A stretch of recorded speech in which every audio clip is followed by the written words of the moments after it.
Students, welcome back to your YouTube channel chemistry twelve full funda. तो last class में हम लोगों ने सॉलिड चैप्टर को स्टार्ट किया था। वहाँ पे हम लोगों ने इंट्रोडक्शन देखा था और सॉलिड के क्लासिफिकेशन को देखा था। आज के इस वीडियो में हम लोग आगे बढ़ेंगे, क्रिस्टलाइन सॉलिड के क्लासिफिकेशंस को देखेंगे और क्रिस्टल लैटिस के बारे में पढ़ेंगे। और अगर टाइम रहा तो number of atoms per unit cell भी हम लोग कैलकुलेट करना सीखेंगे। इस चैनल पे आप लोगों को केमिस्ट्री, फिज़िक्स, मैथ, क्लास 11, 12 के आपको सारे चैप्टर्स मिलने वाले हैं।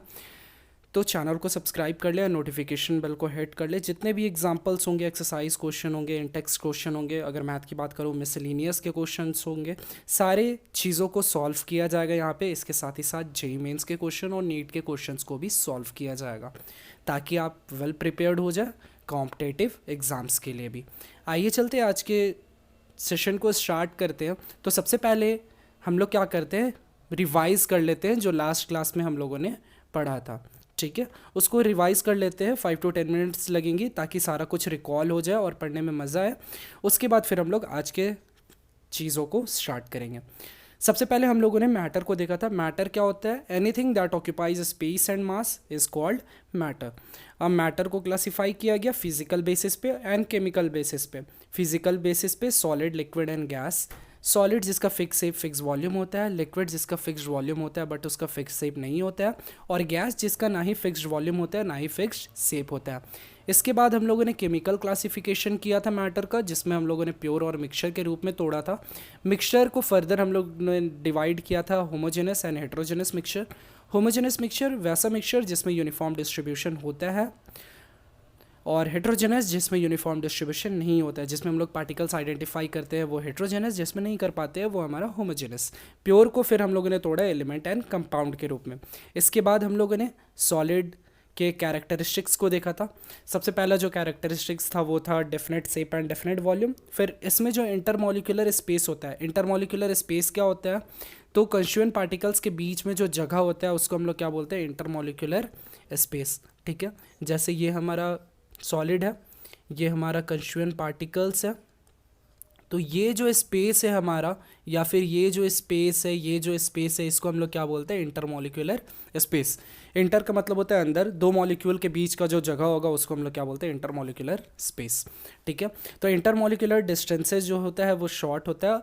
अब शॉर्ट कब होगा? जब इंटरमॉलिक्यूलर फोर्स ज़्यादा होगा, क्योंकि इंटरमॉलिक्यूलर फोर्स जो होता है वो अट्रैक्टिव नेचर का होता है। तो intermolecular forces are very strong. इसके बाद ये जो हमारा कंस्टिट्यूएंट पार्टिकल्स है, ठीक है, ये जो पार्टिकल है ये हमारा यहाँ पे फिक्स्ड होता है। ठीक है, वो अपने पोजीशन पे क्या होता है? फिक्स्ड होता है, और वहीं पे बस क्या होता है? ऑक्सीलेट करता है, मूव नहीं करता है, बस क्या करता है? ऑक्सीलेट करता है। ठीक है, ये किस में होता है? सॉलिड्स में होता है, और सॉलिड जो होता है वो इनकम्प्रेसिबल होता है।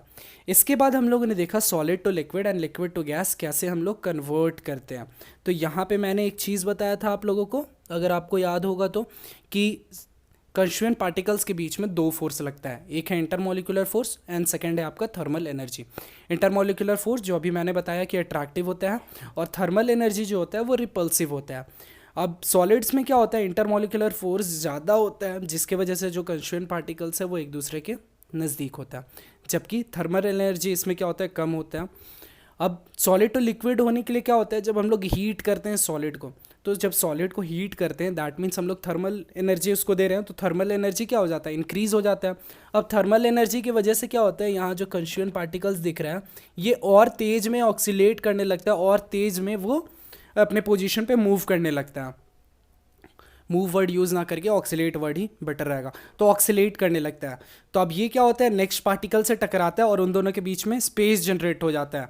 तो जब हम लोगों ने देखा है कि सॉलिड टू लिक्विड, मतलब लिक्विड में क्या होता है? ज़्यादा इंटरमॉलिक्यूलर स्पेस होता है, तो सॉलिड किस में कन्वर्ट हो जाता है? लिक्विड में कन्वर्ट हो जाता है।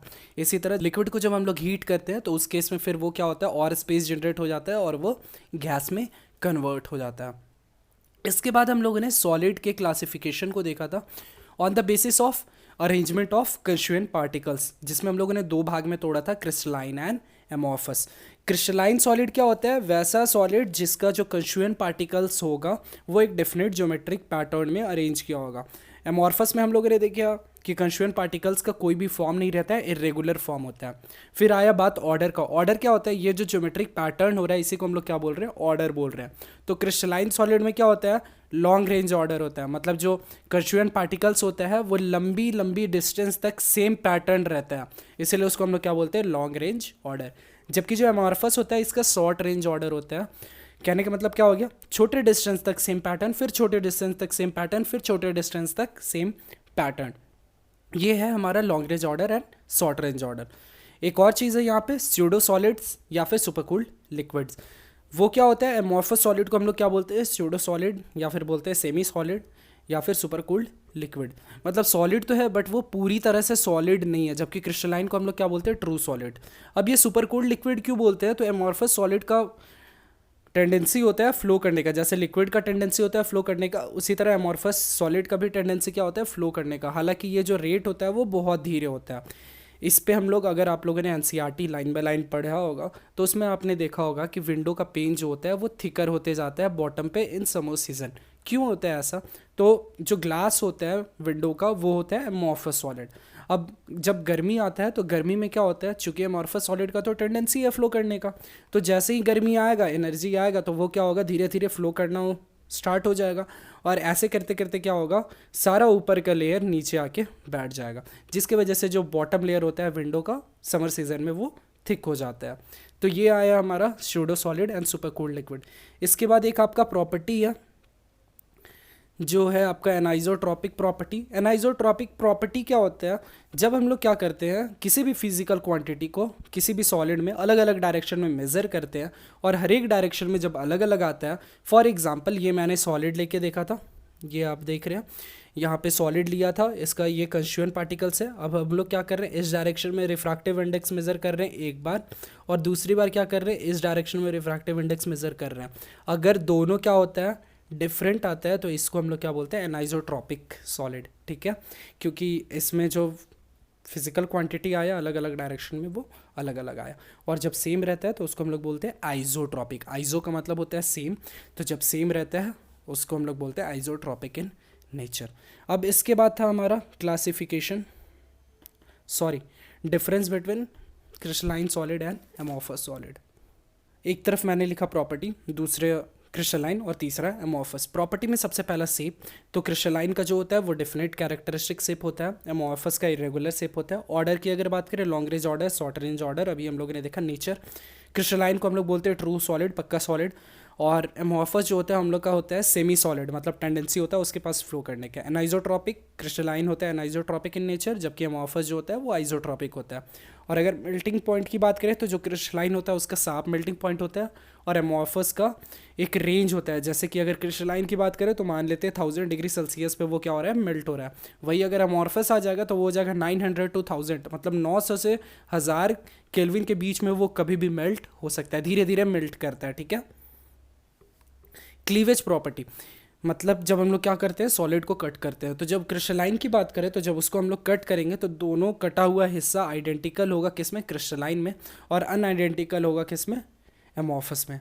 ठीक है, यहाँ तक कोई भी दिक्कत है तो कमेंट बॉक्स में कमेंट करके ज़रूर अपना प्रॉब्लम पूछे, ताकि और अच्छे से उसको समझा पाए। ओके, चलिए आज के टॉपिक पे बढ़ते हैं। आज हम लोग क्या करने वाले हैं, आज हम लोग क्रिस्टलाइन सॉलिड को क्लासीफाई करने वाले हैं। क्रिस्टलाइन सॉलिड, क्रिस्टलाइन सॉलिड क्या होता है, वैसा सॉलिड जिसमें कंस्टिट्यूएंट पार्टिकल्स एक डेफिनेट ज्योमेट्रिक पैटर्न में रहता है, तो उसको हम लोग क्या बोलते हैं, क्रिस्टलाइन सॉलिड। अब क्रिस्टलाइन सॉलिड को 4 तरह से क्लासीफाई किया गया। किस बेसिस पे क्लासीफाई किया गया, कि कौन सा कंस्टिट्यूएंट पार्टिकल्स उसमें प्रेजेंट है, कंस्टिट्यूएंट पार्टिकल्स उसमें प्रेजेंट है, या फिर बोल सकते हैं कौन सा इंटर मॉलिक्यूलर फोर्स वहाँ पे एक्ट कर रहा है। इस बेसिस पे क्या किया गया, क्रिस्टलाइन सॉलिड को क्लासिफाई किया गया। कितने तरह से, 4 तरह से। तो सबसे पहला जो टाइप था वो था हमारा मॉलिक्यूलर सॉलिड। जो सबसे पहला टाइप है वो है हमारा मॉलिक्यूलर सॉलिड। मॉलिक्यूलर सॉलिड में जो कंस्टिट्यूएंट पार्टिकल्स होता है वो होता है हमारा मॉलिक्यूल्स, और यहाँ पे जो इंटरमॉलिक्यूलर फोर्स पाया जाता है वो 3 फोर्स पाया जाता है। पहला जो है वो है weak dispersion forces, weak dispersion forces. दूसरा जो है हमारा वो है dipole dipole interaction, dipole dipole interaction. तीसरा जो है हमारा वो है हाइड्रोजन बॉन्ड। अगर सेकेंड क्लासिफिकेशन की बात करूं तो सेकेंड जो क्लासिफिकेशन है वो है हमारा आयोनिक सॉलिड। आयोनिक सॉलिड में जो कंस्टिट्यूएंट पार्टिकल्स होता है वो होता है हमारा आयंस, और यहाँ पे जो फोर्स लगता है वो कौन सा फोर्स होगा आयंस में? Electrostatic force. ओके। अगर थर्ड क्लासिफिकेशन की बात करूँ तो थर्ड जो क्लासिफाई किया गया है वो as a metallic solid classify किया गया, और यहाँ पे जो कंस्टिट्यूएंट पार्टिकल्स होगा ये क्या होगा? Metal ions. ठीक है। और जो नेक्स्ट क्लासिफिकेशन है वो है हमारा कोवैलेंट सॉलिड, जिसको हम लोग और क्या बोलते हैं? नेटवर्क सॉलिड भी बोलते हैं। यहाँ पे जो कंस्टिट्यूएंट पार्टिकल्स होगा वो होगा हमारा एटम्स। यहाँ पे जो बॉन्ड जो फोर्स होगा वो होगा कोवैलेंट बॉन्ड, और मेटल आयंस में जो बॉन्ड होगा वो हमारा होगा मेटालिक बॉन्ड। ठीक है। तो क्रिस्टलाइन सॉलिड को इंटरमोलिकुलर फोर्सेस के बेसिस पे चार तरह से क्लासिफाई किया गया। पहला मॉलिक्यूलर सॉलिड जिसका कंस्टिट्यूएंट पार्टिकल्स होता है मॉलिक्यूल्स। दूसरा आयोनिक सॉलिड जिसका कंस्टिट्यूएंट पार्टिकल्स होता है आयंस। तीसरा मेटालिक सॉलिड जिसमें कंस्टिट्यूएंट पार्टिकल्स होता है मेटल आयंस। और चौथा कोवैलेंट सॉलिड जिसका कंस्टिट्यूएंट पार्टिकल्स होता है एटम्स। अब मॉलिक्यूल्स के बीच में कौन सा फोर्सेस पाया जाता है? तो तीन फोर्सेस पाया जाता है। पहला है वीक डिस्पर्सन फोर्सेस, दूसरा है डाइपोल डाइपोल इंटरेक्शन, और तीसरा हाइड्रोजन बॉन्ड। अब इस बेसिस पे भी क्या किया गया? मॉलिक्यूलर सॉलिड को फर्दर क्लासिफाई किया गया, जिसको अभी आगे पढ़ेंगे। आयोनिक सॉलिड में कौन सा फोर्सेस पाया जाता है? Electrostatic force. मेटालिक सॉलिड में मेटल बॉन्ड्स पाया जाता है, और कोवैलेंट या नेटवर्क सॉलिड में कोवैलेंट बॉन्ड पाया जाता है। तो आइए चलते हैं, देखते हैं मॉलिक्यूलर सॉलिड का तीन type on the basis of intermolecular forces. Molecular solids को तीन तरह से क्लासिफाई किया गया: non polar molecular solid, polar molecular solid, और तीसरा जो है वो है हमारा हाइड्रोजन बॉन्डेड मॉलिक्यूलर सॉलिड्स। ठीक है। नॉन पोलर मॉलिक्यूलर सॉलिड जिसमें कि वीक डिस्पर्सन फोर्सेस होगा, पोलर मॉलिक्यूलर सॉलिड जिसमें डाइपोल डाइपोल इंटरेक्शन होगा, और हाइड्रोजन बॉन्ड जिसमें एच बॉन्ड पाया जाएगा। अब यहीं पे समझ लेते हैं वीक डिस्पर्सन फोर्सेस क्या होता है, डाइपोल डाइपोल इंटरेक्शन क्या होता है, और हाइड्रोजन बॉन्ड क्या होता है। तो ये जैसे हमारा क्या है, एटम है, बीच में हमारा न्यूक्लियस है, और यहाँ पे इलेक्ट्रॉन्स है। अब जैसा हम लोग जानते हैं ये हमारा न्यूट्रल एटम है। अब इलेक्ट्रॉन्स जो होता है वो क्या करते रहता है? रिवॉल्व करते रहता है, मूव करते रहता है। तो एक टाइम ऐसा आएगा जब क्या होगा, जो इलेक्ट्रॉन्स है वो एक जगह ज़्यादा कंसंट्रेट हो जाएगा और दूसरी तरफ कम कंसंट्रेट रहेगा। ठीक है। अब इस केस में क्या होता है कि इलेक्ट्रॉन का संख्या इधर ज़्यादा हो जाता है, इधर कम हो जाता है। मतलब यहाँ पे इलेक्ट्रॉन्स कम हो जाता है तो एक टेम्पररी पॉजिटिव चार्ज यहाँ पे क्रिएट होता है, और यहाँ पे टेम्पररी निगेटिव चार्ज क्रिएट होता है। अब क्या होता है, ये कुछ टाइम के लिए रहता है, फिर वापस जो भी इलेक्ट्रॉन्स है वो तो मूव कर रहा है, तो वो फिर वापस क्या होता है, अपने शेप में वापस आ जाता है। तो यहाँ पे क्या होता है, यहाँ पे हल्का शेप चेंज होता है, जिसको हम लोग बोलते हैं डिस्टॉर्ट हो जाना शेप का। और यहाँ पे क्या हो रहा है, पॉजिटिव एंड निगेटिव क्रिएट हो रहा है। जहाँ पॉजिटिव एंड निगेटिव क्रिएट होता है उसको हम लोग क्या बोलते हैं, डाइपोल। तो ये क्या होता है, एक टेम्पररी डाइपोल बन जाता है। अब इसके पास अगर हम लोग क्या करते हैं, एक दूसरा एटम लाते हैं, दूसरा न्यूट्रल एटम लाते हैं, तो अब इस केस में क्या होता है, ये टेम्पररी डाइपोल है। अब क्या होगा कि इसका जितना भी इलेक्ट्रॉन्स है वो एक तरफ कंसंट्रेट हो जाएगा। क्यों? क्योंकि यहाँ पे पॉजिटिव चार्ज है। पॉजिटिव चार्ज क्या करेगा, इलेक्ट्रॉन्स को खींचेगा। तो यहाँ पे क्या होगा, इस साइड में हमारा इलेक्ट्रॉन्स आ जाएगा। तो उससे क्या होगा,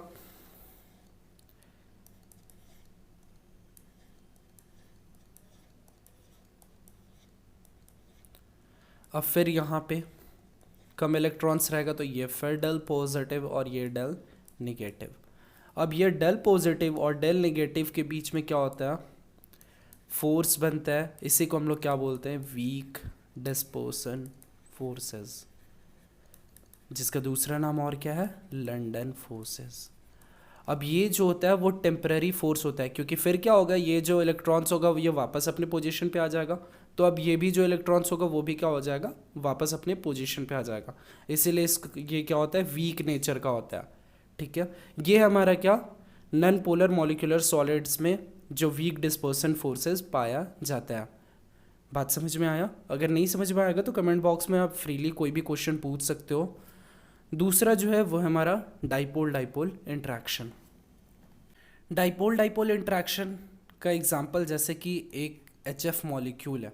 ठीक है, HF में क्या है, यहाँ पे इलेक्ट्रॉन शेयर हुआ है, बट F जो है वो ज़्यादा इलेक्ट्रोनिगेटिव है इन कंपैरिजन टू हाइड्रोजन। तो अब F क्या करेगा, ये वाला इलेक्ट्रॉन को अपनी तरफ खींचेगा, पूरा ले नहीं लेगा, बट वो क्या करेगा, अपनी तरफ अट्रैक्ट करेगा। उसकी वजह से यहाँ पे क्या होगा, डेल नेगेटिव, और ये क्या हो जाएगा, डेल पॉजिटिव। अब इसके पास अगर दूसरा HF मॉलिक्यूल लाते हैं तो अब यहाँ पे क्या होगा, ये डेल नेगेटिव की वजह से ये डेल पॉजिटिव हो जाएगा और ये डेल नेगेटिव होगा। अब इनके बीच में जो फोर्स लगता है उसको हम लोग क्या बोलते हैं, डाइपोल। एक ये डाइपोल हुआ हमारा, एक ये डाइपोल हुआ, तो डाइपोल डाइपोल के बीच में इंटरेक्शन हो रहा है, इसीलिए इसको क्या बोलते हैं हम लोग, डाइपोल डाइपोल इंटरेक्शन। ठीक है, ये आपका किस में पाया जाएगा, पोलर मॉलिक्यूलर सॉलिड्स में। और तीसरा हाइड्रोजन बॉन्ड। हाइड्रोजन बॉन्ड जैसे कि H2O में होता है। अब अगर इसके पास एक और H मॉलिक्यूल्स लाया जाए तो अब ये क्या होता है, ये H और ये ऑक्सीजन के बीच में एक बॉन्ड बनता है जिसको हम लोग क्या बोलते हैं, H बॉन्ड। तो H बॉन्ड जिसमें पाया जाता है उसको हम लोग बोलते हैं hydrogen bonded molecular solid. Dipole dipole interaction जिसमें पाया जाता है उसको हम लोग बोलते हैं पोलर मॉलिक्यूलर सॉलिड। जहाँ वीक डिस्पर्सन फोर्सेस या लंदन फोर्सेस पाया जाता है वैसे मॉलिक्यूलर सॉलिड को बोलते हैं नॉन पोलर मॉलिक्यूलर सॉलिड्स। ठीक है, अब यहाँ पे फोर्स कौन सा है, वीक डिस्पर्सन फोर्स है।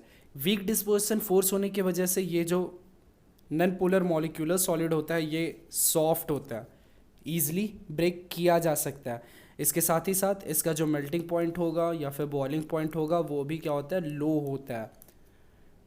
और ये जो होता है वो नॉन कंडक्टर ऑफ इलेक्ट्रिसिटी होता है। नॉन कंडक्टर क्यों, क्योंकि इलेक्ट्रॉन यहाँ पे फ्री नहीं है जो कि इलेक्ट्रिसिटी कंडक्ट कर सकता है, इसलिए ये क्या होता है, नॉन कंडक्टर ऑफ इलेक्ट्रिसिटी।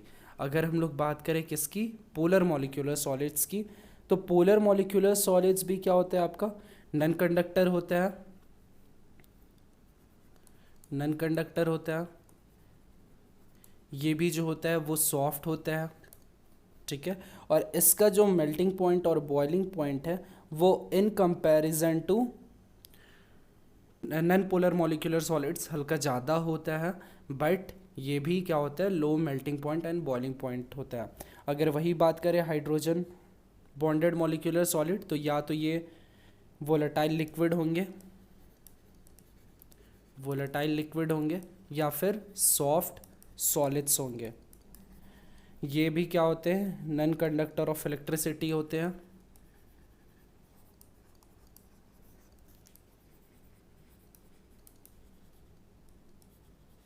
तो एक तरह से बोला जा सकता है कि जो भी मॉलिक्यूलर सॉलिड्स होगा वो हमारा क्या होगा, नॉन कंडक्टर ऑफ इलेक्ट्रिसिटी होगा। अब आते हैं सेकंड, जो कि है हमारा आयोनिक सॉलिड्स। आयोनिक सॉलिड्स क्या होता है, वैसा सॉलिड जिसका कंस्टिट्यूएंट पार्टिकल जो होगा वो होगा हमारा आयंस। अब आयंस दो होता है, एक होता है कैटायन जो होता है हमारा पॉजिटिव चार्ज, और दूसरा होता है हमारा एनायन जो होता है हमारा निगेटिव चार्ज। तो आयोनिक सॉलिड जो होगा वो आयन से मिलकर के बनेगा, यानी कि कैटायंस और एनायन से मिलकर के बनेगा। जैसे NaCl अगर बनता है, NaCl का अगर हम लोग क्रिस्टलाइन स्ट्रक्चर देखें तो NaCl, Na plus Cl minus, Na plus Cl minus, alternatively ये अरेंज रहता है।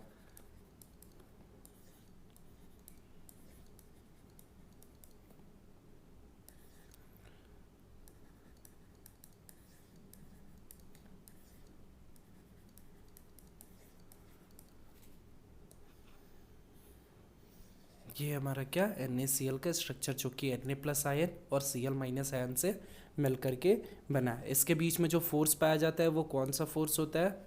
इलेक्ट्रोस्टैटिक फोर्स पाया जाता है। अब ये जो होता है, अगर इसका सॉलिड स्टेट की बात करें तो सॉलिड स्टेट में ये क्या होता है? नन कंडक्टर होता है। क्यों नन कंडक्टर होता है सॉलिड स्टेट में? तो सॉलिड स्टेट में ये जो आयन से Na प्लस हो गया या फिर Cl माइनस आयन हो गया, ये फ्री नहीं रहता है, जिसके वजह से ये क्या होता है? नन कंडक्टर होता है। कंडक्टर क्या होता है? जिसके थ्रू इलेक्ट्रिसिटी क्या हो? कंडक्ट करे। इलेक्ट्रिसिटी कंडक्ट किसके थ्रू होता है? या तो इलेक्ट्रॉन्स के, फ्री इलेक्ट्रॉन्स के थ्रू, या फिर फ्री आयंस के थ्रू। ठीक है, तो यहाँ पे इलेक्ट्रॉन्स तो है नहीं, यहाँ पे आयंस का बात हो रहा है। अब ये जो आयंस है ये फ्री नहीं है सॉलिड स्टेट में, इसीलिए ये क्या होते हैं? नन कंडक्टर होते हैं सॉलिड स्टेट में।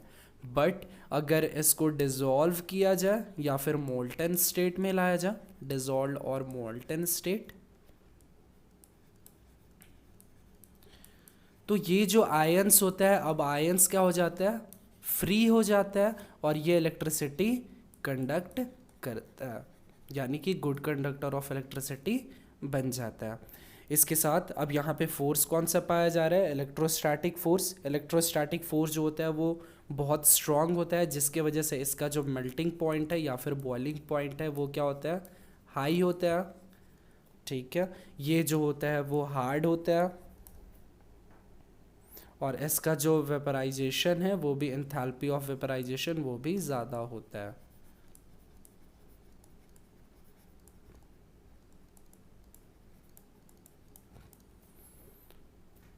ठीक है, तो ये हमारा क्या है? Ionic solid. बढ़ते हैं थर्ड, जो कि है हमारा मेटालिक सॉलिड्स।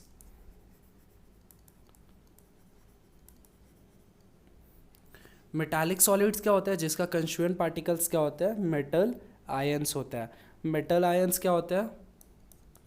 पॉजिटिव आयंस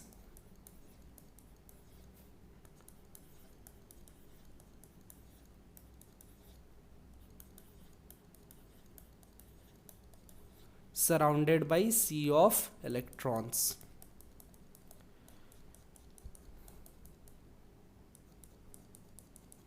अब ये पूरा क्या है? हमारा इलेक्ट्रॉन्स है इसके चारों तरफ, और ये जो इलेक्ट्रॉन्स है ये हमारा फ्री इलेक्ट्रॉन्स है। ठीक है, फ्री इलेक्ट्रॉन्स होने की वजह से जो मेटालिक सॉलिड होता है ये गुड कंडक्टर होता है, गुड कंडक्टर ऑफ इलेक्ट्रिसिटी। ठीक है, यहाँ पे जो बॉन्ड पाया जाता है वो मेटालिक बॉन्ड पाया जाता है, मेटल बॉन्ड भी बोल सकते हैं उसको। अब ये जो होता है हार्ड भी हो सकता है और सॉफ्ट भी हो सकता है। ठीक है, मेटल्स है तो ये लश्यर प्रॉपर्टी भी शो करेगा, और मेलिएबल भी होगा एंड डक्टाइल भी होगा। ये हमारा क्या है? मेटालिक सॉलिड्स है। बढ़ते हैं नेक्स्ट, कोवैलेंट या फिर नेटवर्क सॉलिड्स। कोवैलेंट और नेटवर्क सॉलिड्स। कोवैलेंट और नेटवर्क सॉलिड्स क्या होता है? वैसा मॉलिक्यूलर सॉलिड जिसका कंस्टिट्यूएंट पार्टिकल जो होगा वो एटम्स होगा, और जिनके बीच जो फोर्स होगा या फिर बॉन्ड होगा वो कौन सा होगा? कोवैलेंट बॉन्ड होगा। कोवैलेंट बॉन्ड क्या होता है? शेयरिंग के वजह से जो बॉन्ड बनता है, शेयरिंग ऑफ इलेक्ट्रॉन्स, इसको हम लोग क्या बोलते हैं? कोवैलेंट बॉन्ड बोलते हैं। ठीक है, तो कोवैलेंट सॉलिड जो होता है वो हार्ड होता है, क्योंकि कोवैलेंट बॉन्ड जो होता है वो बहुत ज़्यादा स्ट्रॉन्ग होता है, और इसका जो मेल्टिंग पॉइंट है या फिर बॉइलिंग पॉइंट है ये भी क्या होता है? हाई होता है। ठीक है, तो ये हमारा क्रिस्टलाइन सॉलिड का 4 टाइप्स है: metal molecular solids, ionic solid, metallic solid और कोवैलेंट सॉलिड। मॉलिक्यूलर का 3 टाइप: नॉन पोलर, पोलर और हाइड्रोजन बॉन्डेड। ये हमारा हुआ क्रिस्टलाइन सॉलिड का क्लासिफिकेशन। इसके बाद बढ़ते हैं क्रिस्टल लैटिस की तरफ। क्रिस्टल लैटिस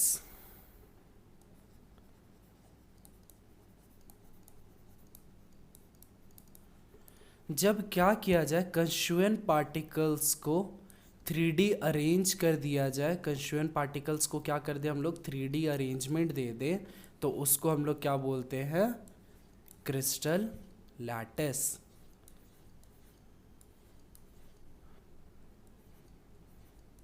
ठीक है, जब कंस्टिट्यूएंट पार्टिकल्स को हम लोग क्या करें, 3D अरेंज कर दे, तो उसको हम लोग क्या बोलते हैं, क्रिस्टल लैटिस। इसको डिफाइन कर लेते हैं,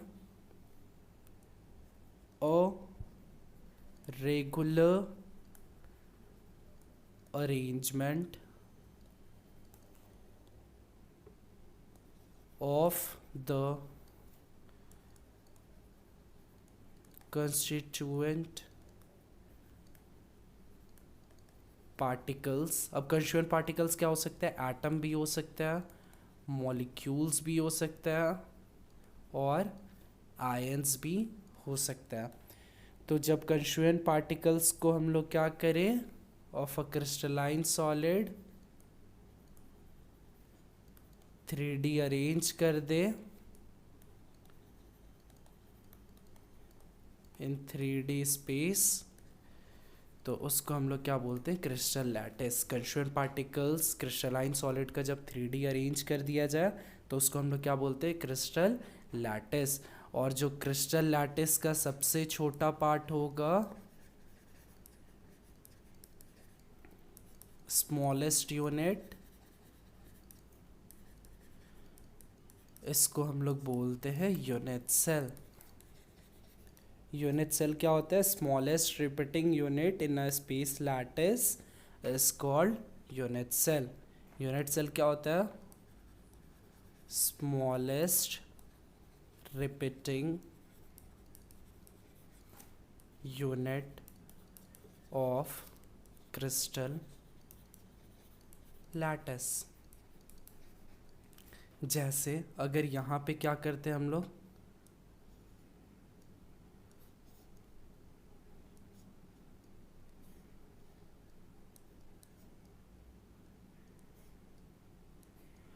एक और क्यूब बना देते, तो अब ये जो क्रिस्टल लैटिस होगा, इसके इधर भी रहेगा, इधर भी रहेगा, हर तरफ रहेगा। अब इसका जो सबसे छोटा, यानी कि अगर एक क्यूब की बात करें, एक क्यूब जो होगा वो होगा हमारा क्या, यूनिट सेल।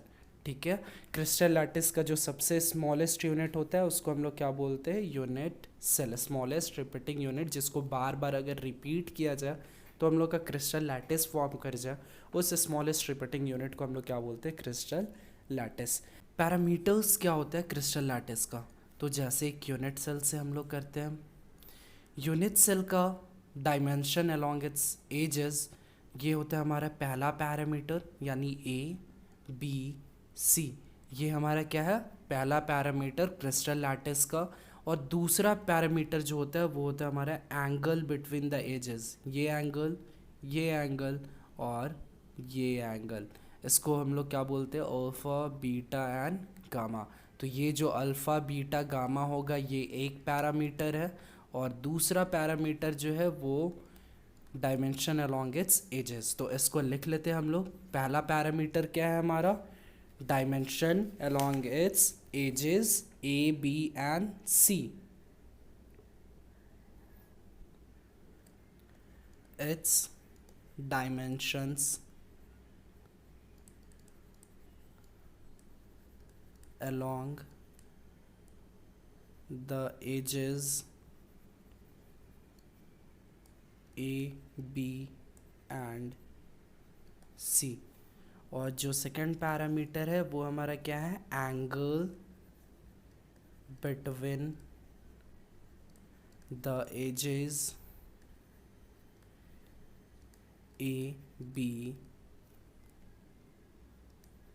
And C।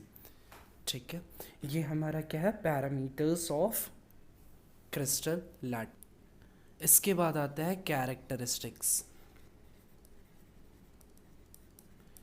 तो 3 कैरेक्टरिस्टिक्स होता है। सबसे पहला क्या होता है कि ये जो भी पॉइंट होगा क्रिस्टल लैटिस में, वो हमारा क्या डिनोट करेगा, लैटिस पॉइंट या फिर लैटिस साइट।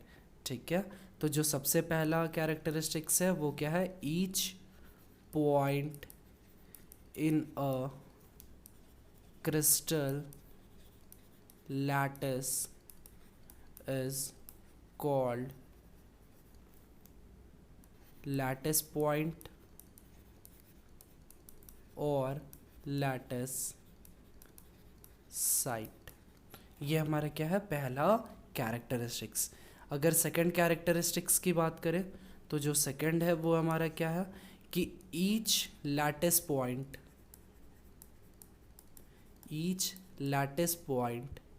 रिप्रेजेंट्स, क्या रिप्रेजेंट करता है, constituent particle.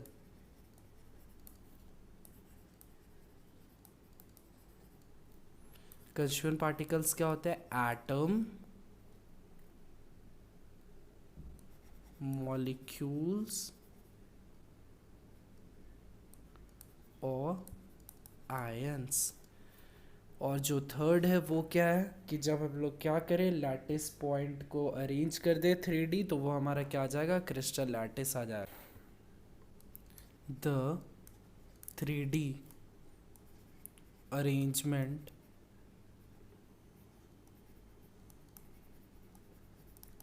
Of lattice points represents a crystal lattice। ठीक है, तो ये हमारा 3 है कैरेक्टरिस्टिक्स। पहला कैरेक्टरिस्टिक क्या है कि each point in a crystal lattice is called lattice point और लैटिस साइट। ये जो हमारा यूनिट सेल मैंने बनाया, इसका जो हर एक पॉइंट है वो हमारा लैटिस पॉइंट या फिर लैटिस साइट है। सेकंड हमने देखा कि ईच लैटिस पॉइंट या लैटिस साइट, अब ये जो पॉइंट है वो हमारा क्या डिनोट करता है कि यहाँ पे एक कंस्टिट्यूएंट पार्टिकल बैठा हुआ है, चाहे वो एटम हो या फिर मॉलिक्यूल हो या फिर आयन हो। थर्ड क्या है कि जब हम लोग लैटिस पॉइंट को 3D अरेंज कर देते हैं तो वो हमारा क्या बन जाता है, क्रिस्टल लैटिस बन जाता है। अब क्या हुआ कि क्रिस्टल लैटिस को क्या किया गया, क्लासिफाई किया गया कि कितने तरह का क्रिस्टल लैटिस होता है। तो मेनली आपका 2 तरह का क्या होता है, क्रिस्टल लैटिस होता है।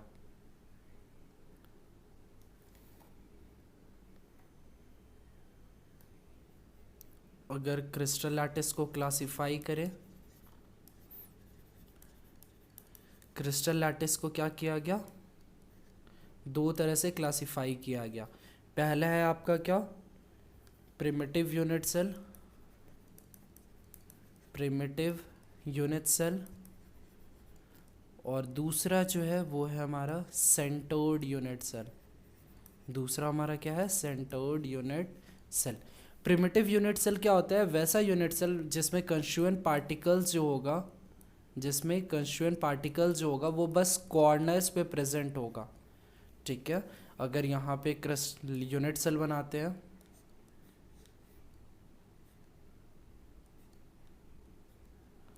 तो जब क्या हो, कंस्टिट्यूएंट पार्टिकल्स बस कॉर्नर पे प्रेजेंट हो, तो वैसे यूनिट सेल को हम लोग बोलते हैं प्रिमिटिव यूनिट सेल। ठीक है, और सेंटर्ड यूनिट सेल क्या होता है कि यहाँ पे जो कंस्टिट्यूएंट पार्टिकल्स कॉर्नर्स पे तो प्रेजेंट होगा ही, कॉर्नर्स के साथ साथ कहाँ प्रेजेंट हो, कॉर्नर्स के साथ साथ कहाँ प्रेजेंट हो, सेंटर में प्रेजेंट हो। किसके सेंटर में प्रेजेंट हो, तो इसके बेसिस पे अब क्या किया गया, सेंटर्ड यूनिट सेल को 2 तरह से क्लासिफाई किया गया, body centred unit cell, BCC भी हम लोग बोलते हैं, body centred cubic unit cell, और FCC बोलते हैं, face centred cubic unit cell. BCC क्या होता है, जब कंस्टिट्यूएंट पार्टिकल जो होगा वो कॉर्नर पे तो प्रेजेंट रहना चाहिए, उसके साथ ही साथ बॉडी के सेंटर, मतलब ये पूरा यूनिट सेल का सेंटर जो होगा वहाँ पे जब प्रेजेंट होगा तो उसको हम लोग बोलते हैं body centred cubic unit cell. और फेस सेंटर्ड क्या होगा, जब हर एक फेस के सेंटर पे प्रेजेंट होगा तो वो हमारा क्या हो जाएगा, face centred cubic unit cell. समझ में आया, फिर से बताता हूँ। क्रिस्टल लैटिस को 2 तरह से क्लासिफाई किया गया, primitive unit cell and centred unit cell. Primitive unit cell क्या होता है, जब कंस्टिट्यूएंट पार्टिकल्स बस कॉर्नर पे प्रेजेंट रहता है तो उसको हम लोग बोलते हैं प्रिमिटिव यूनिट सेल, और जब कॉर्नर को छोड़ के और भी कहीं प्रेजेंट हो तो वो हो जाता है हमारा सेंटर्ड यूनिट सेल। अब सेंटर्ड यूनिट सेल 2 तरह से, body centred cubic unit cell, जब यूनिट सेल के बॉडी के सेंटर में होगा प्रेजेंट, जैसे आप एक रूम में इमेजिन कीजिए, अगर उस रूम के हर एक कॉर्नर्स पे प्रेजेंट है तो वो हमारा हो गया प्रिमिटिव यूनिट सेल। वही अगर उस रूम के एक बीच हिस्से में जहाँ पे आपका फ़ैन बोल सकते हैं, फ़ैन है अगर वहाँ पे अगर फ़ैन लगा हुआ है तो, वरना उस रूम का जो सेंटर्ड होगा वो हमारा हो जाएगा, अगर वहाँ पे प्रेजेंट है तो तब उस यूनिट सेल को बोलते हैं हम लोग body centred cubic unit cell. और हर एक फेस के सेंटर पे प्रेजेंट होगा कॉर्नर के साथ साथ, तो वो हमारा क्या हो जाता है, face centred cubic unit cell. ठीक है। इसके बाद ब्रेवियस लैटिसेस आया, 7 तरह का लैटिसेस पाया गया, जिसको एनसीईआरटी के लिए तो ज़्यादा डीप में नहीं पढ़ना रहता है, बट अगर आप कॉम्पिटिटिव दोगे तो कभी कभी रहता है क्वेश्चन। जो सबसे पहला है 7 ब्रेवियस लैटिसेस दिए कि 7 तरह से लैटिसेस पॉसिबल हैं। सबसे पहला जो है वो है हमारा क्यूबिक। क्यूबिक में क्या होता है, इसको पैरामीटर्स के बेसिस पे बनाया गया था कि a is equal to B is equal to C, तीनों साइड जो होगा वो बराबर होगा, और alpha is equal to beta is equal to gamma is equal to 90 degree, और हर एक जो एंगल होगा उनके बीच में वो क्या होगा हमारा 90 डिग्री होगा। दूसरा अगर बात करें टेट्रागोनल, टेट्रागोनल में क्या होता है, a is equal to B and not equal to C, मतलब a जो b का बराबर होगा बट c के इक्वल नहीं होगा, और यहाँ पे एंगल का क्या हो जाएगा, ऑल एंगल्स 90 डिग्री रहेगा। तीसरा अगर बात करें सी ऑर्थोरोम्बिक,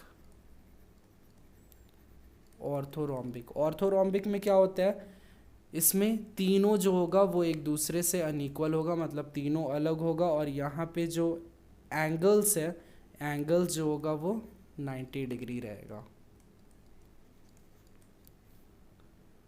चौथा अगर बात करें, चौथा है हमारा मोनोक्लिनिक। मोनोक्लिनिक में क्या होता है, a is not equal to B not equal to C, और यहाँ पे जो एंगल्स होता है, दो एंगल जो होगा वो 90 डिग्री के तो इक्वल होगा, बट जो तीसरा एंगल है वो हमारा 90 डिग्री के इक्वल नहीं होगा। अगर पांचवे की बात करें, पांचवा हमारा रोम्बोहेड्रल,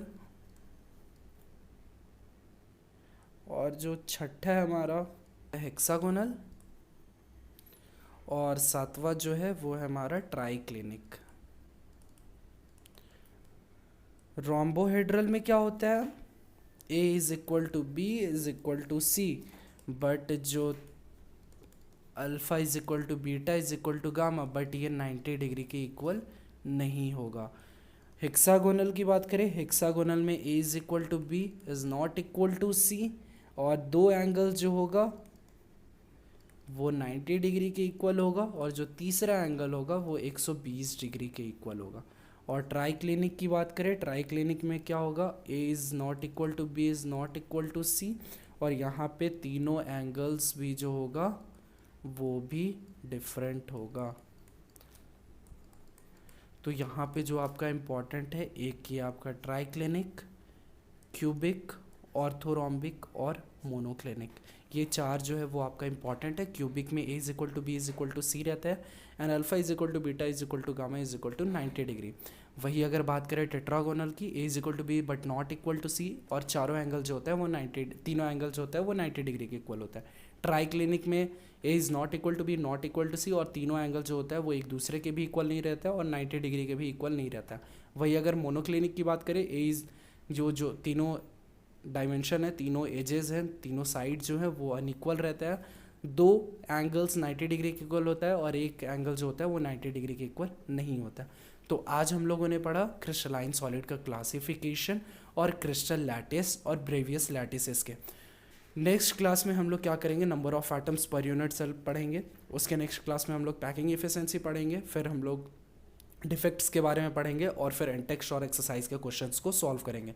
तो चैनल को सब्सक्राइब कर लीजिएगा ताकि आगे जो वीडियो आए उसके नोटिफिकेशन आप लोगों को मिल जाए, और आज का वीडियो पसंद आए तो वीडियो को लाइक कर दें।